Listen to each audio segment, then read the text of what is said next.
Welcome. Thank you for lending an ear to the Voice of the Times for Friday, July 9, 2021. For today's editorial, Coalitions of Convenience.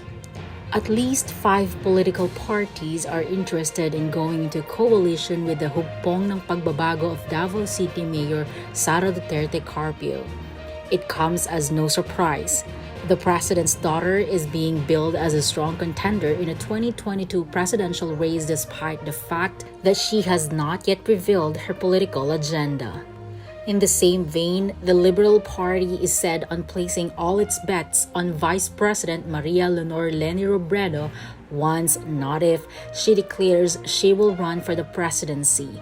But party officials acknowledge the LP needs to coalesce with other groups to mount a winnable campaign.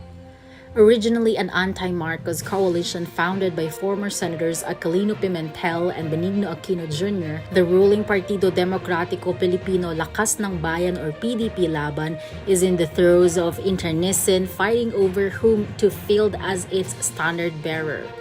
It is used to be that Filipino voters had only 2 parties to choose from, Nacionalista or Liberal. Party loyalties were paramount at a time and were built mainly on allegiance to the principles and ideals a party embraced. Changing sides was an act of treachery. Diosdado Macapagal was a staunch liberal who became the running mate of Carlos P. Garcia, the Nacionalista presidential candidate. Macapagal eventually returned to being a liberal to challenge Garcia for the presidency in 1961. Ferdinand E. Marcos was a rising star in the LP until he was grounded by Macapagal, who was running for re-election as president in 1965 and saw Marcos as a rival for the party nomination. Marcos wasted no time moving to the Nacionalista fold, eventually becoming its bet against Macapagal. The rest is history. The political party system has since been discarded, but political shape-shifting is as alive as ever. But instead of individual politicals changing sides, entire parties and blocs forge alliances with whoever is perceived to be the dominant force with the hope of giving their national and local candidates a bigger shot at an election victory. Sadly, we now have coalitions of convenience, alliances with no ideological backbone, tenuous partnerships primarily designed for electoral gain. Senator Aquilino Pimentel III is aware of the discord that is threatening to break up the party that his father founded.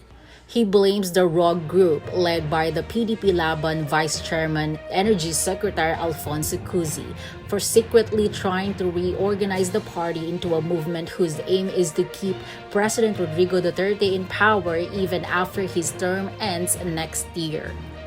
Cusi's faction, quote, immediately wants to shoot down the possible candidacies of our legitimate, talented, credible, and proven party mates. We should not allow this to happen. The PDP Laban candidate for president in the 2022 elections must come from the PDP Laban members, Pimentel said. Pimentel is a supporter of Senator Emmanuel Manny Pacquiao, whom Cusi once ousted from the party after butting heads with President Duterte, the PDP Laban chairman. For Pimentel, Duterte and his group leached onto PDP Laban and are outsiders who are steering the party away from its avowed course. After Duterte won the presidency in 2016, the Nacionalista Party, Lakas Christian Muslim Democrats or CMD, National Unity Party, and the Nationalist People's Coalition queued up to enlist as PDP Laban coalition partners. Some of these groups, like the Lakas CMD, were the party's former political enemies. But this is exactly how the principle of the coalition of convenience works. If the coalition's candidates fare badly in next year's elections, expect the PDP Laban to quietly disassemble as its partners make a beeline for the party in power, and the cycle continues. The 2022 elections offer an opportunity to break that cycle. We need to empower voters by broadening political dialogue, encouraging candidates' debates so they can make an intelligent, informed choice, and instill the confidence that they can make a difference. Voting is the expression of our commitment to ourselves, one another, this country, and this world, writes author Sharon Salzberg. It would be a shame to waste it. And that's the editorial for July 9, 2021. For more news and information, get a copy of the Manila Times on print. Subscribe to its digital edition or log on to www.manilatimes.net. Follow us on Twitter, Facebook, or Instagram. And listen to the Voice of the Times.